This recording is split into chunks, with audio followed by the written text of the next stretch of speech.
Peggy 12.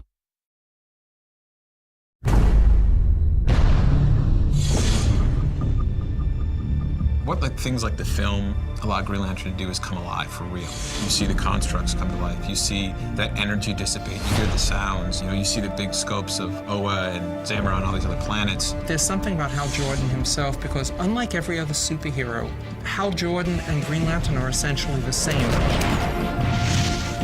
He is a bit of a throwback character.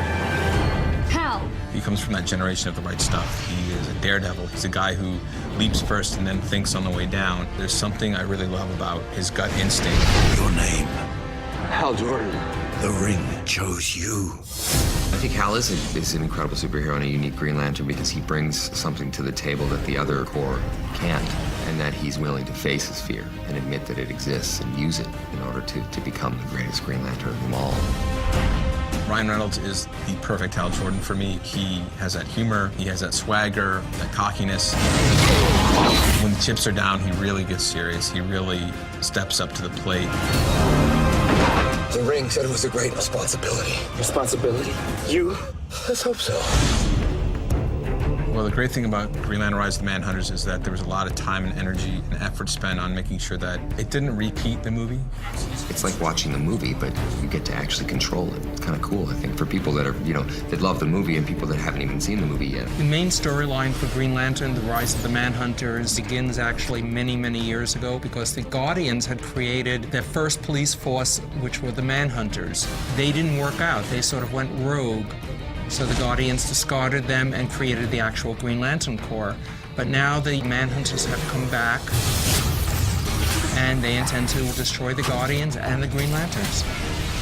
I think it's going to appeal to Green Lantern fans because it's almost like getting a sequel. It's the character that we know from the film, but it's set in a whole new world with whole new threats, and I think that they're going to love that. I think that the Manhunters in the video game are pretty damn interesting. I mean, I almost wish that they were in the movie as well. They're pretty cool. The whole concept of Green Lantern is perfect for a video game because the ring uses energy, the ring needs to be recharged, the ring creates all these different constructs, the ring can let you fly, it can protect you. It's just perfect for a video game. One of the strengths of Hal Jordan and all the Green Lanterns is that they create all these images from their rings. They create these things that are weapons and other forms.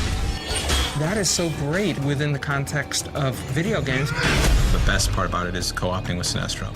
Because if you're a fan, you know where that relationship ultimately leads. So in this film and in this video game, the experience of Hal and Sinestro working side by side together, there's a whole story behind that. There's a whole emotional depth to it. Everybody's bringing Green Lantern to a whole nother level through what they do, through the film, through the video game, through everything that's happening outside the comics. It just adds a whole nother depth to the Green Lantern.